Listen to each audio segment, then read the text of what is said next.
Hello, good morning, जोहर। मैं संजय, आप सभी का न्यूज झारखंड में स्वागत है। चलिए शुरुआत करते हैं आज की झारखंड की बड़ी खबरों के साथ। पहली बड़ी खबर की बात करें तो झारखंड में मैट्रिक इंटर की प्रैक्टिकल परीक्षा स्थगित। जैक ने नोटिस जारी कर सभी जिलों को परीक्षा रोकने का दिया आदेश। मुख्य परीक्षा पर शुक्रवार को सीएम लेंगे बड़ा फैसला।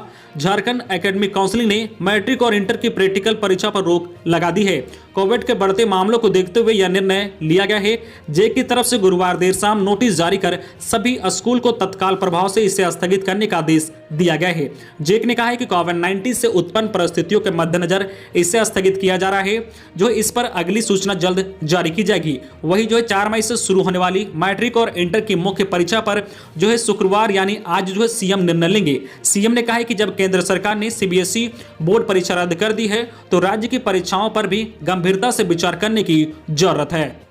अगली बड़ी खबर की बात करें तो लॉकडाउन पर कड़े फैसले ले सकती है सरकार। सीएम हेमंत सोरेन का बड़ा ऐलान। मुख्यमंत्री हेमंत सोरेन ने कोरोना पर प्रभावी नियंत्रण के लिए कड़े कदम उठाने के संकेत दिए हैं। गुरुवार को उपायुक्तों और सिविल सर्जन संघ वीडियो कॉन्फ्रेंसिंग के जरिए मुखातिब मुख्यमंत्री हेमंत सोरेन ने संक्रमण के बढ़ते प्रभाव की जानकारी ली है और बंदिशों की कड़ाई से पालन करने का आदेश दिया है। उन्होंने बताया कि जांच की संख्या बढ़ाने के लिए 6 और आरटीपीसीआर केंद्र खोले जाएंगे। उन्होंने कहा कि अन्य राज्यों से विशेष ट्रेन चलाई जा रही है, जिसके कारण राज्य में संक्रमण की दर तेजी से बढ़ रही है।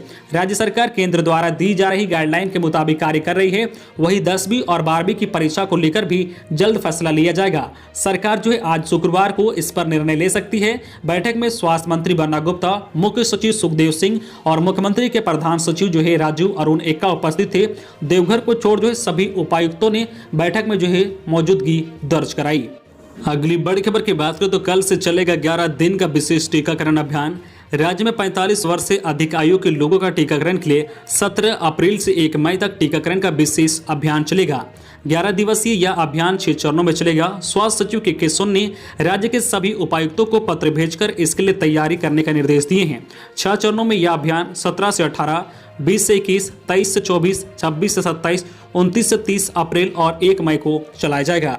अगली बड़ी खबर की बात करें तो मधुपुर दौरे से रांची लौटे सीएम हेमंत सोरेन। सरहुल पर सिरमा टोली सरना स्थल पर की पूजा अर्चना। कोरोना के बढ़ते संक्रमण को लेकर झारखंड के लोगों से की है यह अपील। झारखंड के मुख्यमंत्री हेमंत सोरेन कल गुरुवार को रांची के सिरमा टोली स्थित सरना स्थल पहुंचे। मुख्यमंत्री ने प्राकृतिक पर्व सरहुल के अवसर पर सिरमा टोली स्थित सरना स्थल पर पारंपरिक विधि विधान के साथ पूजा अर्चना की। इस अवसर पर ईश्वर से राज्यवासियों की सुख समृद्धि के लिए प्रार्थना की है। मुख्यमंत्री हेमंत सोरेन ने राज्यवासियों को प्राकृतिक पर्व सरहुल, चैत्र नवरात्रि और रामजान पहला बैसाखी सहित अन्य पर्वों को लेकर शुभकामनाएं दी है। मुख्यमंत्री हेमंत सोरेन ने राज्य की जनता से अपील की है कि कोरोना संक्रमण के इस दौर में सावधानी अवश्य बरते। झारखंड के सीएम हेमंत सोरेन ने कहा कि पर्व त्योहार अपने घरों में रहकर ही मनाएं।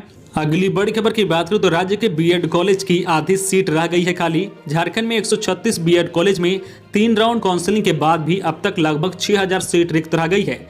राज्य में लगभग 13,600 सीट हैं और सीट रिक्त रहने पर राज्य सरकार के निर्देश पर झारखंड संयुक्त प्रवेश प्रतियोगिता परीक्षा परिषद ने 15 अप्रैल से अंतिम काउंसलिंग कर सीट भरने का निर्णय लिया है। इधर बीएड कॉलेज प्रबंधक सीट नहीं भरने पर चिंतित है। बीएड कॉलेज प्रबंधक ने ओपन काउंसलिंग कर नामांकन लेने की अनुमति देने के लिए सरकार से आग्रह किया है। अगली बड़ी खबर की बात करें तो कोरोना की बेकाबू रफ्तार। 24 घंटे में रिकॉर्ड 2,739 नए केस। डॉक्टरों की सलाह, देश में लगे संपूर्ण लॉकडाउन। देश में कोरोना बेकाबू हो चुका है। बीते 24 घंटे में देश में रिकॉर्ड 2,739 नए केस सामने आए हैं। यह महामारी फैलने के बाद एक दिन का अब तक का सबसे बड़ा आंकड़ा है। वहीं इस दौरान 1038 मरीजों की मौत हो गई है। केंद्रीय स्वास्थ्य मंत्रालय के आंकड़ों के मुताबिक देश में कोरोना के कुल मरीजों की संख्या अब बढ़कर 1,40,74,564 पर पहुंच गई है। रोज के आंकड़े केस के चलते स्वास्थ्य सेवाएं नाकाफी साबित हो रही है। लोग मर रहे हैं। संक्रमितों को समय पर इलाज नहीं मिल पा रहा है। राज्य सरकारें खुद को असहाय महसूस कर रही हैं। ऐसे में देश के नामी डॉक्टरों ने केंद्र सरकार को सलाह दी है कि देश में कोरोना की चेन को तोड़ना है तो लॉकडाउन ही विकल्प है। अगली बड़ी खबर की बात करें तो बिजली विभाग के 10 कर्मी हुए कोरोना पॉजिटिव। जीएम ने कहा मास्क पहनकर करे काम। बिजली विभाग के 7 अधिकारी और 3 कर्मचारी कोरोना पॉजिटिव पाए गए हैं। जो अधिकारी कोरोना पॉजिटिव पाए गए हैं उनमें से जेई और एई शामिल हैं। इसके बाद झारखंड बिजली वितरण निगम रांची सर्किल के महाप्रबंधक प्रभात कुमार श्रीवास्तव ने सभी अधिकारियों और कर्मचारियों को सावधानी के साथ काम करने का निर्देश दिया है। महाप्रबंधक ने बताया कि अभी बिजली विभाग के अधिकारियों और कर्मचारियों को कोरोना का खतरा ज्यादा है, इसलिए सभी से कहा गया है कि वह हमेशा मास्क पहने रहे, आपस में शारीरिक दूरी बनाए रखे। जो लोग कोरोना पॉजिटिव हैं वह जो है अपने घरों में ही होम क्वारंटाइन रहे। महाप्रबंधक ने बताया कि अभी बिजली विभाग का सारा फोकस अस्पताल और जो है वैक्सीनेशन सेंटर पर है। अगली बड़ी खबर की बात करें तो सरकार ने 18 अप्रैल को होने वाली नीट की परीक्षा स्थगित की। नई तारीख बाद में तय की जाएगी। कोरोना के बढ़ते मामलों को देखते हुए केंद्र सरकार ने national eligibility cum entrance test टाल दिया है। हेल्थ मिनिस्ट्री डॉक्टर जो है हर्षवर्धन ने गुरुवार को यह जानकारी दी है। उन्होंने बताया कि यह परीक्षा 18 अप्रैल को होनी थी, इसकी अगली तारीख बाद में तय की जाएगी। इससे पहले बुधवार को सीबीएसई ने 12वीं की परीक्षा टाल दी है। सीबीएसई के बाद अब उत्तर प्रदेश, गुजरात और हरियाणा बोर्ड की 10वीं और 12वीं की परीक्षाएं भी टाल दी गई है। अगली बड़ी खबर की बात करें तो झारखंड में जल्द शुरू होगी मोबाइल कोरोना टेस्टिंग लैब की मुफ्त सेवा, मिलेगी ऑन स्पॉट जांच रिपोर्ट। कोरोना के बढ़ते प्रकोप से निपटने के लिए झारखंड की हेमंत सोरेन सरकार ने मोबाइल कोरोना टेस्टिंग लैब की मुफ्त सेवा जल्द शुरू करने का निर्णय लिया है। इससे जो है संक्रमित मरीजों की जांच रिपोर्ट ऑन स्पॉट मिलेगी। पहले चरण में स्वास्थ्य मंत्री बन्ना गुप्ता के गृह क्षेत्र जमशेदपुर, रांची समेत अन्य जिलों में कोरोना संक्रमित ज्यादा से ज्यादा संक्रमितों की तुरंत जांच व इलाज शुरू करने की योजना है। अगली बड़ी खबर की बात करें तो कोरोना के कारण बिगड़ते हालत के बीच नियमों का पालन कराने सड़क पर उतरे एसएसपी। राजधानी रांची में कोरोना संक्रमण के बढ़ते मामलों के मद्देनजर रांची जिला प्रशासन का पूरा जोर नियमों का अनुपालन सुनिश्चित कराने पर है। गुरुवार की दोपहर एसएसपी सुरेंद्र कुमार झा भारी पुलिस बल के साथ सड़कों पर उतरे। इस दौरान उन्होंने दुकानदारों से अपील की है कि वह बिना मास्क के किसी को प्रवेश ना दे, अपना सामान ना भेजे। एसएसपी ने अपने जो निरीक्षण के दौरान बिना मास्क दिखे लोगों को जमकर फटकार लगाई। जो है कहा कि कुछ लोगों की गलती की वजह से दूसरे लोगों को परेशानी हो रही है। एसएसपी के साथ जो है पुलिस का आला अधिकारी की टीम भी थी और पुलिस ने फ्लैग मार्च से लोगों को जो है हालत की गंभीरता का अंदाजा होता नजर आया। आम दुकानदारों व लोगों ने इस पहल की जो है सराहना की है। अगली बड़ी खबर की बात करें तो चारा घोटाले में लालू प्रसाद की जमानत पर कोरोना का पेच, हाईकोर्ट में सुनवाई फिर टली। दुमका कोषागार मामले में दी है याचिका। चारा घोटाले में सजाफता लालू प्रसाद यादव की जमानत पर कोरोना का पेच आ गया है। 16 अप्रैल को हाईकोर्ट में सुनवाई होनी थी, लेकिन इससे टाल दिया गया है। बताया जा रहा है कि हाईकोर्ट में शुक्रवार को सैनिटाइज करने के लिए सभी मामलों को टाल दिया गया है। अगली बड़ी खबर की बात करें तो झारखंड में मधुपुर उपचुनाव, थमा प्रचार का शोर। 17 को होगी वोटिंग, 6 प्रत्याशियों के बीच मुकाबला। मधुपुर उपचुनाव के लिए प्रचार का शोर गुरुवार को थम गया है। शाम 6 बजे के बाद क्षेत्र में जो है प्रचार प्रतिबंध कर दिया गया है। प्रत्याशियों और उनके समर्थकों को केवल डोर टू डोर कैंपेन की अनुमति होगी। 17 अप्रैल को मतदान होगा, जबकि 2 मई को मतगणना की तिथि निर्धारित है। बताते चले कि जो है उपचुनाव में 6 प्रत्याशी किस्मत आजमा रहे हैं। इसमें से भाजपा और झामुमो के प्रत्याशियों के छोड़कर शेष निर्दलीय हैं।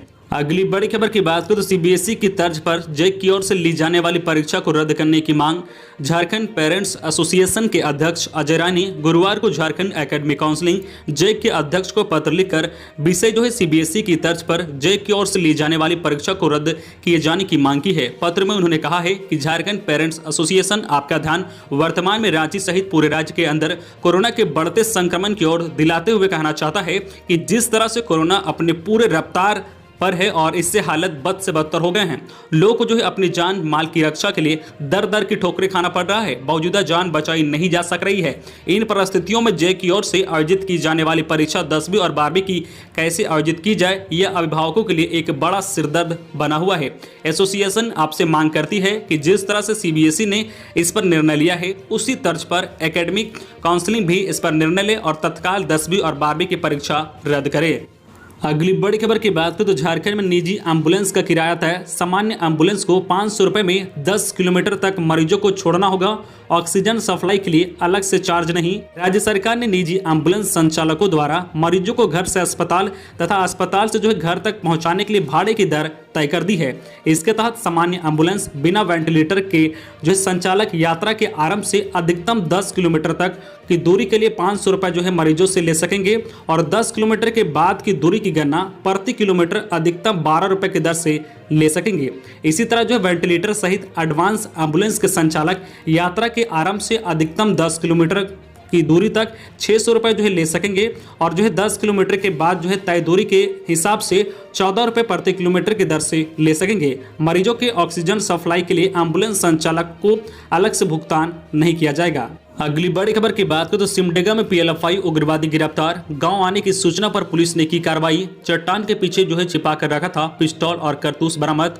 पुलिस ने गुप्त सूचना के आधार पर पीएलएफआई के एक उग्रवादी को गिरफ्तार किया है। पुलिस को सूचना मिली थी कि उग्रवादी अपने गांव आया है और इसी सूचना पर कार्रवाई करते हुए उसे गिरफ्तार किया गया है। उग्रवादी ने एक चट्टान के पीछे पिस्तौल और कारतूस को छिपा कर रखा था, जिसे बरामद कर लिया गया है। गुरुवार को यह जानकारी एसपी डॉक्टर संबित अप्रेज ने दी है। अगली बड़ी खबर की बात करें तो प्रवासी श्रमिकों की चिंता, फिर झारखंड का रुख करने लगे हैं श्रमिक। सरकारी कॉल सेंटर में पूछ रहे हैं झारखंड आएंगे तब क्वारंटाइन में तो नहीं रखेंगे ना। झारखंड के प्रवासी श्रमिकों की परेशानी एक बार फिर से बढ़ने लगी है। अलग अलग राज्यों में एक बार फिर से लॉकडाउन लागू होने लगा है। ऐसे में मजदूर अपने राज्य का रुख करने लगे हैं। हालांकि ट्रेन का परिचालन होने से उन्हें यात्रा में परेशानी ने तो नहीं हो रही है, लेकिन उन्हें चिंता सता रही है कि कहीं राज्य पहुंचते ही उन्हें क्वारंटाइन में तो नहीं कर दिया जाएगा। परेशानी के ऐसा ही सवाल झारखंड सरकार के कंट्रोल रूम में घनघनाते फोन पर पूछे जा रहे हैं। कंट्रोल रूम को लीड कर रहे जॉनसन टोपनो ने बताया है कि एक सप्ताह से फिलहाल रोज 100 से अधिक कॉल आ रहे हैं और सभी परेशान रहते हैं और सभी की चिंता लगभग एक जैसी होती है कि ट्रेन से आएंगे तो क्वारंटाइन में तो नहीं रहना पड़ेगा ना। अगली बड़ी खबर की बात करें तो नशे के अवैध कारोबार पर अंकुश। खुट्टी में 5 लाख रुपए का अफीम बरामद। 1,81,000 रुपए के साथ 2 गिरफ्तार। अफीम के सौदागर के खिलाफ कुट्टी पुलिस को लगातार सफलता मिल रही है। पुलिस ने मगरदाहा थाना क्षेत्र से 5.5 किलो अवैध अफीम और 1,81,000 रुपए के साथ गोपाल भेंगरा और चंबरा हंसा को गिरफ्तार किया है। जब्त अफीम की बाजार मूल्य में करीब 5 लाख रुपए कीमत बताई जा रही है। इस संबंध में मगरदाहा थाना में एनडीपीसी एक्ट के तहत मामला दर्ज कर दोनों अभियुक्तों को न्यायिक हिरासत भेज दिया गया है। यह जानकारी एसपी आशुतोष शेखर ने दी है। अगली बड़ी खबर की बात करें तो 19 अप्रैल से आपके रूट पर हमसफर एक्सप्रेस हफ्ते में एक दिन कंफर्म टिकट। झारखंड और बिहार के रेल यात्रियों के लिए रेलवे ने बड़ी सौगात दी है। आज़ादी के बाद अभी बने गोड्डा रेलवे स्टेशन से पहली ट्रेन ही प्रीमियम दर्जे की मिली है और नई दिल्ली हमसफर एक्सप्रेस के रूप में यह साप्ताहिक ट्रेन भागलपुर, सासाराम और गया होकर गुजरेगी। यह ट्रेन बीते 8 अप्रैल को ही रेल मंत्री पीयूष गोयल के हाथों उद्घाटन के बाद शुरू की गई है, लेकिन आगे 19 अप्रैल से लगातार चलेगी। हालांकि यह साप्ताहिक ट्रेन है, ऐसे में नई दिल्ली तक जाने वाले ट्रेन यात्रियों को सीट रिजर्वेशन के लिए सतर्क रहना होगा। यह ट्रेन हर एक सोमवार को चलेगी। गोड्डा से इसके खुलने का समय 12:40 पर निर्धारित किया गया है। यह ट्रेन अगले दिन 12:35 पर नई दिल्ली पहुंचेगी। तो ये थी आज की झारखंड की टॉप बड़ी खबरें। इसी तरह झारखंड की हर छोटी बड़ी खबर देखने के लिए आप हमारे चैनल न्यूज झारखंड चैनल को सब्सक्राइब करके बेल आइकन प्रेस कर दीजिए, जिससे आपको झारखंड की हर छोटी बड़ी खबर का अपडेट आप तक पहुंचता रहे। तो आज के लिए बस इतना ही, हमें दीजिए इजाजत, फिर मिलते हैं नेक्स्ट न्यूज में।